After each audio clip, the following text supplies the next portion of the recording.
The ocean is the mother of all mankind. I read that in an old mythology book in my school's library. It said we came from it and would return to it in the form of fish after we died, spitting death out like a bitter poison before entering the water to be forever caught in our mother's embrace. When I asked the old librarian about it, he said no one was certain as to why this belief originated, but I think it came from the feeling you get while you're in the water. The way it envelops you feels as if you're being embraced by a parent. It's a quiet embrace that calms you and takes away your worries. That, at least, is why I like the ocean. No, love the ocean. And my love of the ocean is why I'm the only one of the group that offered to sleep outside when we learned the hotel didn't have enough rooms for all of us. To be honest, I don't mind. I don't even care that much for school trips. I just go along and usually end up by myself, which happens all the time, come to think of it. Once again, I don't mind. I wouldn't want anyone else spoiling the experience of this night.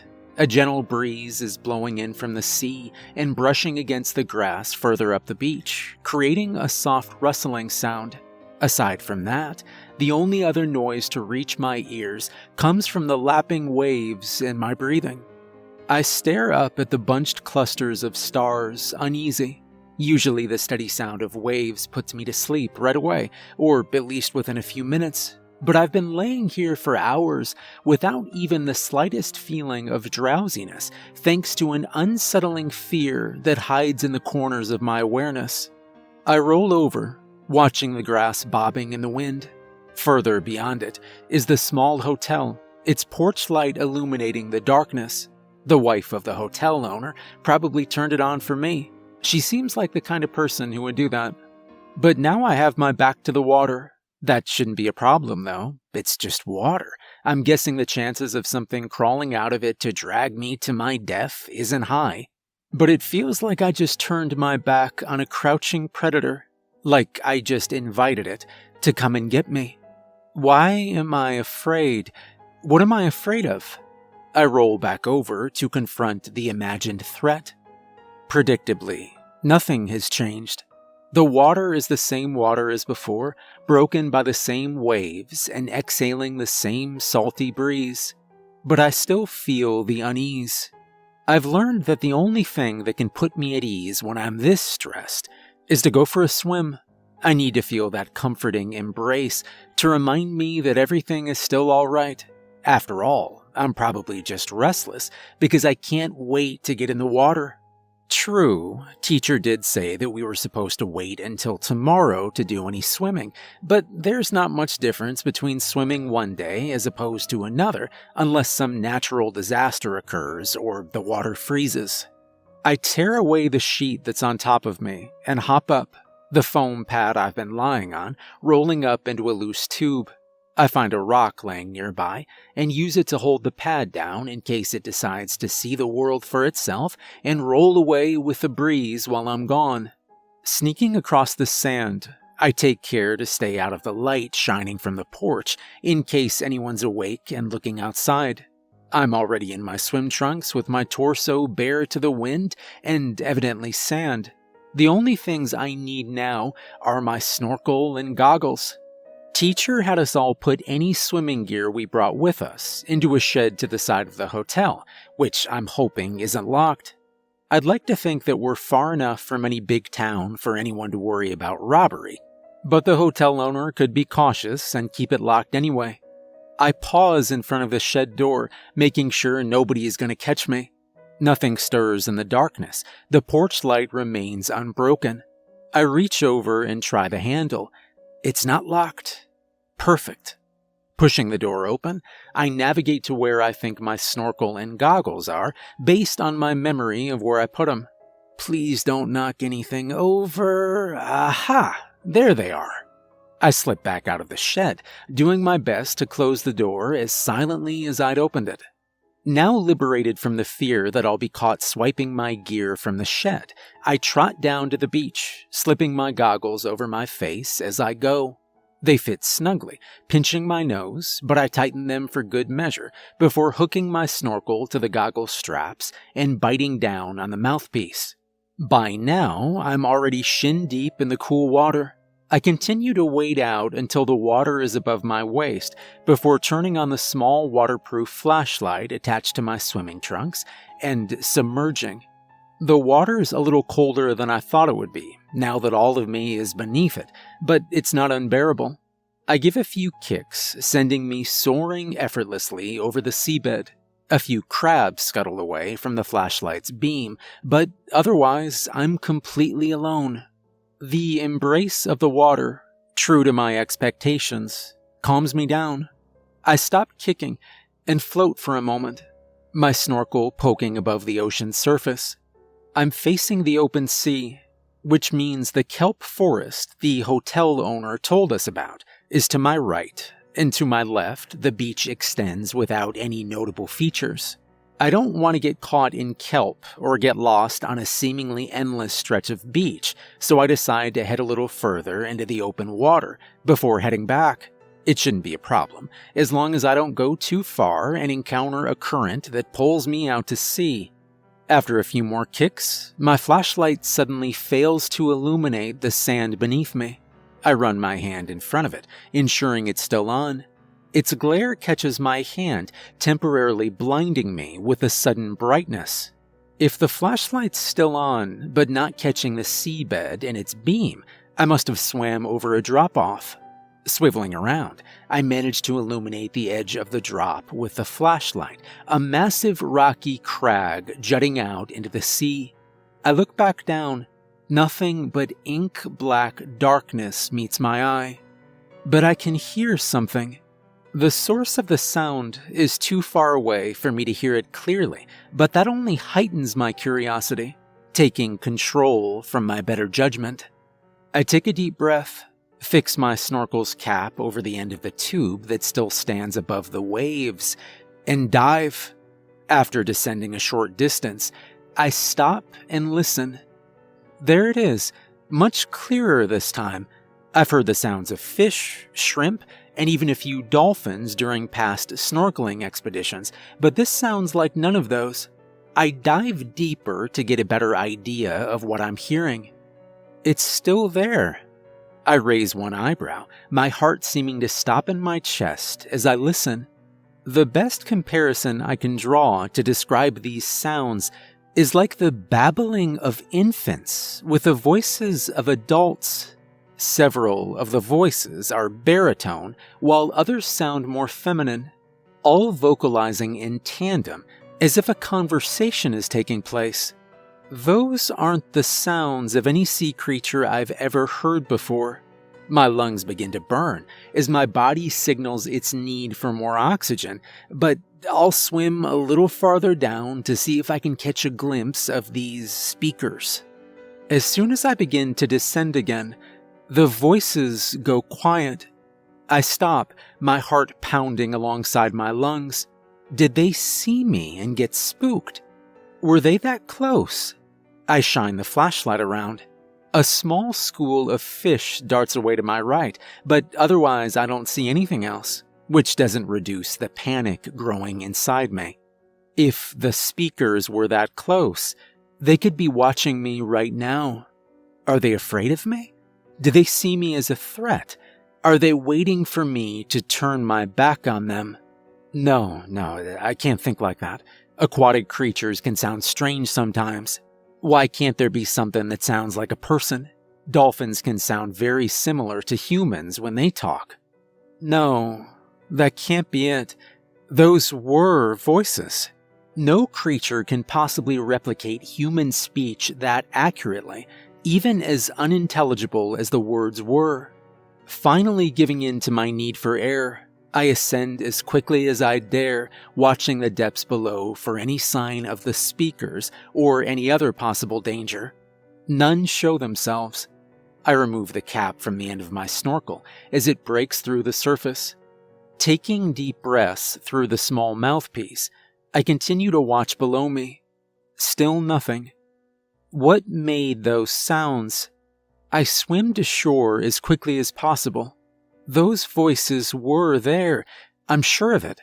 I replay them in my head as I rise from the waves and head for the beach. There was no doubting that the sounds had been there, but what made them? There were no discernible words. Rather, it sounded like the speakers were trying to learn how to talk. Grabbing my towel from the pack I'd been using as a pillow and drying off, I wonder what disturbed me more, the sound of adult voices babbling like toddlers, or the fact I heard them in the same water in which I was swimming. I shudder as my imagination begins to play with what I just experienced. Shaking my head as if to shake these thoughts out of my brain, I sneak back to the shed to replace my snorkeling gear. What use is there in wondering about this? The likelihood of me ever discovering the origin of the sounds is probably next to impossible. Just forget about it. I return to my sleeping pad and rummage around my pack for the little bottle of alcohol solution I keep for cleaning out my ears after a swim. I drop some of the liquid into my ears, wincing at the sensation, before tilting my head and letting the loosened water fall out of my ears and splat onto the sand. But unlike the water, the sounds don't leave my head. I play the memory of them backwards and forwards as I lay on the pad once again, staring up at the night sky. The sound of them is just too unsettling to forget, no matter what excuse I feed my mind to get it to go to sleep. At this rate, good morning. My eyes fly open to the glow of early morning sunlight rising from across the water. Apparently I drifted off to sleep in the middle of my speculation, though it doesn't feel like I got any rest. Wait, was it a dream? Please let it have been a dream. The hotel owner's wife, an older woman with her thinning gray hair pulled into a bun on the back of her head, is standing nearby. I grunt and sit up, still hoping my experience with the underwater voices was just a nightmare. "What time is it?" I ask. "Time for breakfast," she answers. "We couldn't leave you out here while everyone else ate, could we?" I nod silently, touching my arm. A flake of salt film falls off, but the older lady doesn't seem to notice. I rub the salt flakes between my fingers, disappointed. Apparently I was in the water last night. I look out at it, questions once again whirling about my head. I'll be there in a minute," I say. "Certainly," the old lady says. "Your plate will be ready soon." I hear her walking over the sand towards the hotel, but I don't take my eyes off the water. What's in there? I wonder aloud. I stand, brushing off some of the salt film, and pull on a shirt, still staring out at the water. The edge of the sun suddenly peeks over it, piercing my vision and forcing me to look. Blinking, I roll up my sheet and foam pad and stuff them under one arm.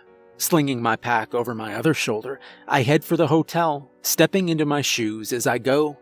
Pushing the front door open, my ears are suddenly bombarded with the sound of multiple conversations taking place in the hotel's dining room.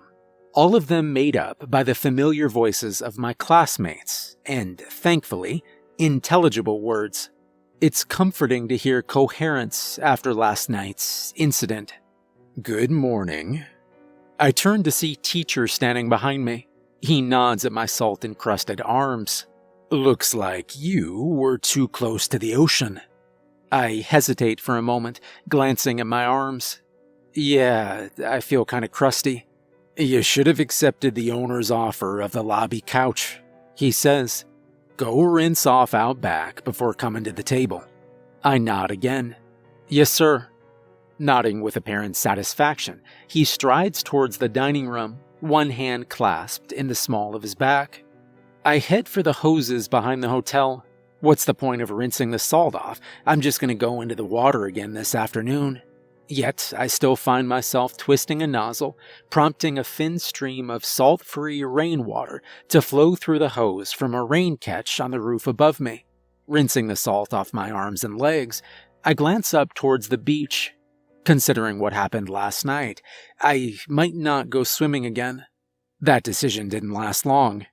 As all the other students run eagerly to the ocean, I realized that my two choices for passing time were either sitting on the hot sand watching everyone splash around like maniacs, or going in the water myself.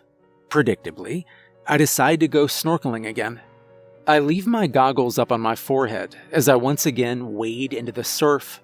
The water is much warmer than it was last night and proves to be so clear that anything on top of the water looks as though it's floating in midair. I enter the water to the left of the main group so any peace I find wouldn't be interrupted by a classmate with less tranquil motives. When you swim with a group of rowdy people on a recreational trip, it's only a matter of time before somebody decides to hold you underwater for some reason they attribute to fun.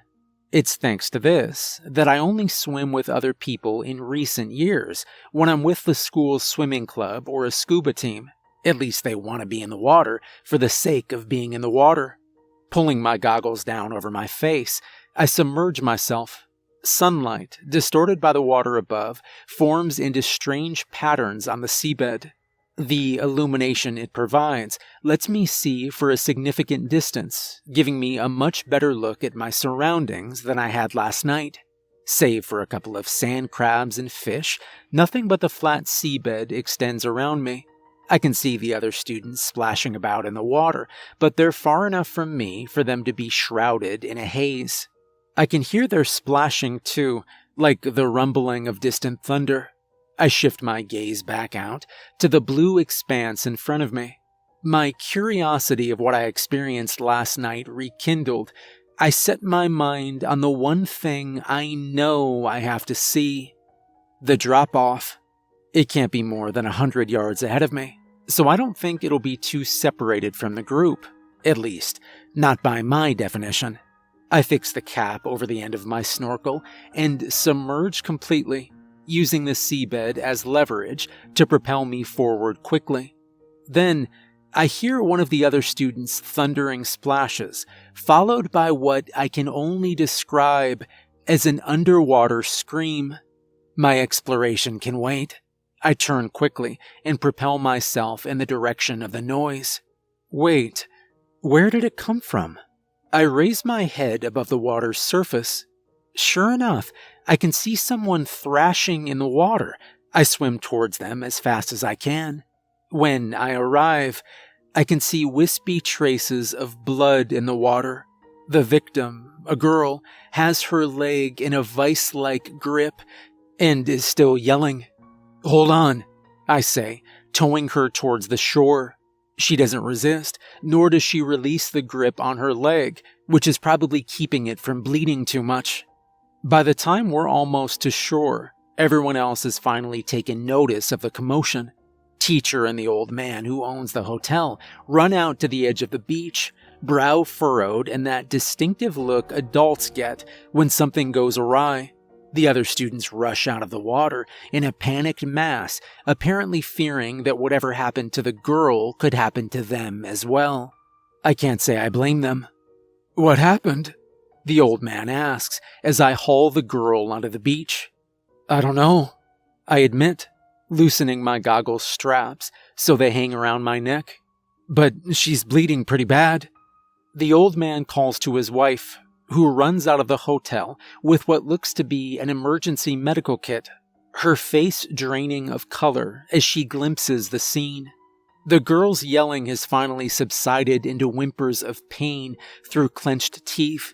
Blood is beginning to drip out from between her fingers.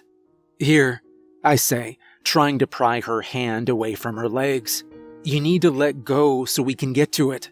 She takes a deep breath and pulls her hand away. Immediately, the blood held back by her hand begins to flow freely onto the sand. I can't see exactly where it's coming from, but it looks like a roughly circular wound, probably a bite or scrape. The old woman presses a small cloth through it. "Hold still now." In my experience, this is one of the worst things to hear from someone administering first aid, but the girl braces herself the best she can. The old woman dabs at the injury softly, though I can see each touch is sending waves of pain through the patient. Teacher turns to look at the other students, who stand a short distance away, glancing between their injured classmate and the water. "Did any of you see anything?" Teacher asks. "Like a shark or ray?"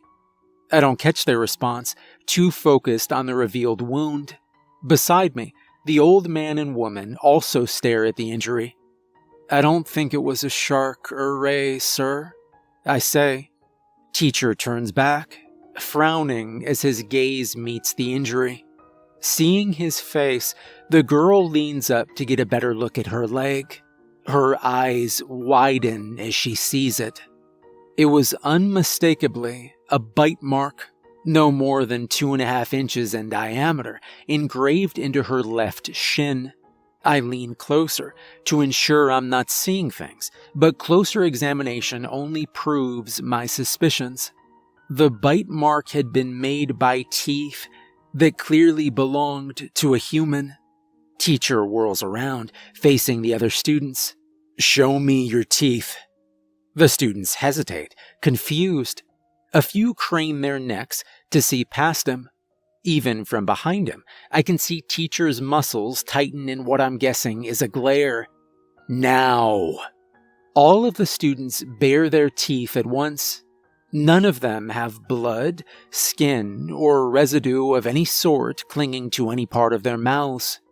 Teacher turns back, raising an eyebrow at me. I bare my teeth too, proving my innocence. "Do you know of any fish like this?" he asks me. I shake my head and glance at the old man. He shakes his head too. "She probably got caught in some trash that was floating around. She'll just need to keep an eye on it to make sure it doesn't get infected." The girl looks at him doubtfully, but doesn't say anything. The old woman nods as she finishes wrapping the girl's leg in a length of gauze. "I put some antibiotic on it, so that'll help. Keeping it clean is the most important thing now." Teacher nods and turns back to the students. She just got caught in some floating litter. Nothing too serious. Just remember to be careful." The students relax and make their way back to the water, not bothering to see the injury for themselves. Teacher bows slightly to the older couple. "Thank you both for the help." The old woman waves a hand. "Don't worry about it. It's what anyone would do." I look out at the other students who have returned to their carefree splashing. Teacher nods and returns to his nearby beach chair, apparently satisfied with the old man's explanation. "Here, sweetie," the old woman says, helping the girl up. "Let's go inside." "I didn't get caught in trash," the girl says, speaking for the first time. "I stepped on something, and it bit me." "I know," the old woman says quietly, patting her shoulder. "But it's nothing to worry about." The girl turns her head and looks at me, her face carrying two expressions, silent gratitude and a confusion that pleads for answers. The gratitude surprises me. This isn't the first time I've been an impromptu lifeguard, but it is the first time anyone has indicated thankfulness. As for the other expression, I guess I look like I'm silently pleading for answers too, which is appropriate, because I don't have any of the answers I'm sure she's looking for. I glance at the old man. I might know where to look for them, though. "You don't really think that mark was made by trash?" I say quietly, more of a statement than a question. The old man grimaces. "This isn't the first time this has happened." I raise an eyebrow. "It isn't?" The old man sighs heavily. "It doesn't happen very often, but for as long as anyone on this coast can remember, people have been getting bites like this." I shift my gaze to the sea, studying the waters. "What causes them?" "Who knows?" the old man says with a shrug. "We've never been able to find out. The wounds have never gotten infected, apart from one incident, so we just brush it off as trash and take care of the victims the best we can." I frown. What was different about the time it did get infected? The old man frowns as well. Different? Yeah, was there anything different about that particular bite? The old man thinks for a moment, eyes squinted. I wait silently, kicking fresh sand on top of one of the clumps of blood that had dripped onto the beach. There was black liquid in that bite, he finally says. The next day, the victim died of infection. The next day? I repeat, that's not an infection. The old man looks at me. What do you want to call it then? I hesitate, then nod. What would you call something like that? We don't know what it is, he mutters, or what to do about it for that matter. I remain silent. I don't agree with the way he's handling this, but I have to admit that I can't entirely disagree with him either. He knows just as little as I do, and I have no idea what I'd do if I was in his place. For generations, this hotel has been my family's sole source of livelihood, the old man says. That's why we brush it off as trash. We don't want people to stop coming here for fear of what's in the water. I still don't say anything. I have the distinct feeling the old man needs to get this out. A confession of sorts, I guess. I'm scared, he says, his voice trembling slightly. I don't know what's in that ocean. I don't want anyone else to be scared either. I nod. I understand. The old man glances at me, his face finally relaxing. Thank you. The old woman calls from the hotel's front door, prompting us to turn. The radio says there's a storm coming, she shouts. It'll be here in a few hours. I look back over the water, glimpsing for the first time a dark line at the edge of the horizon. A big one. I'd better get things tied down, he says. I glance back at the dark line. I'll help. He smiles slightly. Follow me, then. I sit on the couch in the hotel's lobby, my bed for the night, looking out the window at the nearby storm. I'd opened the sliding metal doors that were made to cover the window during bad weather so I could see outside. You sure you don't want to come in the dining room with everybody else? The old man asks from the doorway. I nod. I never really got along with them. The old man nods as he makes his way to a chair by the window I sit at. People aren't that easy to get along with.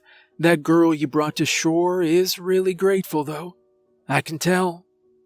I watch the grass bend to the ground in a sudden gust of wind, once again saying nothing. A second gust of wind blows in from the sea, shaking the entire hotel. Maybe we should close the storm window, the old man says. I get up slowly, keeping my eyes on the rapidly approaching storm. I grab one of the metal door handles while the old man grabs the one on the other side of the window. Then, with as much strength as we can manage, we push the two doors towards each other. During a brief pause between pushes, I look out the window, suddenly noticing that the waves have the telltale markings caused by drops of rain.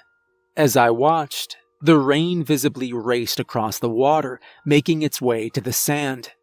The old man grunts, face bent in a strained grimace. The hotel shudders as another blast of wind slams into it, joined soon after by the sound of raindrops pounding against the roof. The lights flicker. You got a flashlight? The old man asks. Yep, I answer, feeling my shoulder joint adjust as the metal door slowly slid forward. Another gust of wind, the largest so far, shakes the hotel. All of the lights go out with an audible pop. A few surprised shouts rise from the direction of the dining room. The old man and I finally push the doors together, shutting out the dim sliver of gray light that had been shining in from outside. I hear the old man clamp the lock shut as thunder rumbles outside. Get that flashlight of yours on, he says. We're gonna need it. I pull the diving light from my pocket and turn it on, cutting a claustrophobic swath of light through the stale darkness. Let's get back to everybody else, the old man says. The only thing you can do during storms like this is wait 'em out. It isn't too bad of a storm, the old man tells everyone as we arrive. You just have to wait these things out. The old woman calls to me from the kitchen. I carry the flashlight over to her, making my way around the large dining table my fellow students are clustered around. She hands me several half-used candles, telling me to set them up on the table and join them. As I set them up, I notice that everyone appears to be calming down, particularly after the candles are lit and casting a warm, flickering glow around the table. Part of me is still uneasy, a feeling that I attribute to how the wind outside sounded like screaming voices. At random intervals, the screams sound less like wind and more like an actual person, reminding me of the underwater voices the night before and making me even more uneasy. Could those screams be caused by the speakers I heard last night? Could they even be the things that have been biting people? Are the screams I hear outside really screams? After all, they could just be from the storm. I try to steer my mind away from the sounds as I sit at the table with everyone else for a change. They're so at ease, laughing and chattering without any obvious fear or worry. Have I gone crazy? Am I just imagining the noises I think I'm hearing? And if I was, how would I find out? Maybe if... I'll go to the beach tomorrow morning before anyone else wakes up. If those sounds are coming from something other than the storm, then whatever it is should leave some sign of its presence outside.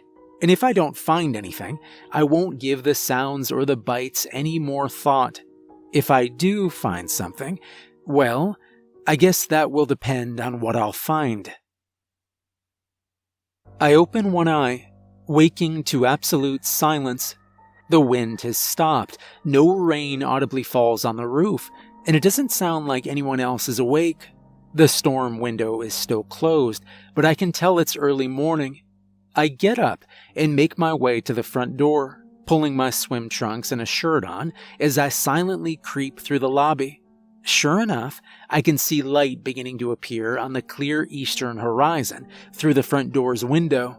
I slip my shoes on and quietly leave the building, wincing as the door rattles slightly when I shut it. The entire beach is strewn with remnants from the storm. Driftwood, strands of kelp and seaweed, and several shingles from the hotel's roof dot the sand as far as I can see. I step around them carefully, keeping an eye out for anything that looks as though it could be a sign of the noises I heard last night or the night before. I reach the edge of the waves, finding a lone and evidently dead fish surrounded by shards of driftwood and torn kelp. Otherwise, I see nothing. So, it was my imagination. My fear of what I heard in the water had just made everything that happened after that more frightening than it really was. I let out a heavy sigh, shaking my head at my unnecessary worry. Then the fish gasped, making me jump. Fish usually gasp when out of water, but I've never heard one make a sound while doing so besides catfish, and this is no catfish. I kneel down beside the fish and take it in one hand. Its eyes are rimmed with white, making them appear intelligent and almost human. It gasps again, opening its mouth and flexing its gills. My eyes catch sight of something strange in its mouth, and I peel its lips back with my other hand, exposing its human teeth. I stare silently down at the fish in my hands. The mouth has teeth just like that of a person, and a tiny human tongue to match. I measure its gape with a finger, finding it about the same width as the bite on the girl's leg. The fish coughs, a sound not unlike that of a sickly human, and a black liquid dribbles down the side of its mouth. I angle the fish so the liquid won't touch my hand, causing it to drip on a leaf of kelp. The leaf immediately curls up and crumbles into a black dust when the liquid touches it. I look at the fish as it looks at me with its white-rimmed eyes and urge to throw it as far as I can rising in me. I want to forget that I ever saw the fish, to get it out of my sight, to go back in time and keep myself from coming out to the beach this morning, to do something to prevent myself from ever being here right now and discovering this aberration. But as I look at the fish, I can see the light of panic in its eyes, the same expression in the eyes of every captured animal I've ever seen. I blink. Maybe this wasn't the way this fish was made. Maybe it had no answers as to what was happening to it, just as I have no explanation for what this fish was.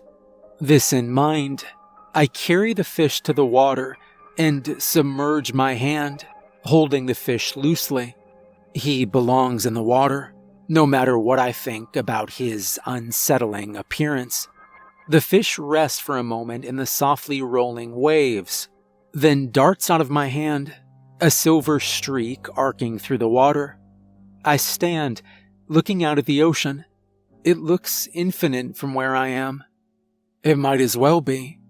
I haven't even begun to understand what hides in the depths. Maybe the fish was becoming something. Maybe it was a new species, never seen by modern man. Maybe something had become the fish. I don't care anymore. Not about the fish, the voices, or answers about what happened the past few days. I fear that if I focus on those questions, I'll lose my love of the ocean, swimming, even water in general. For the first time in my life, I'm actually satisfied with my ignorance. After all, if I knew all the ocean's secrets, I might not want to share this planet with it.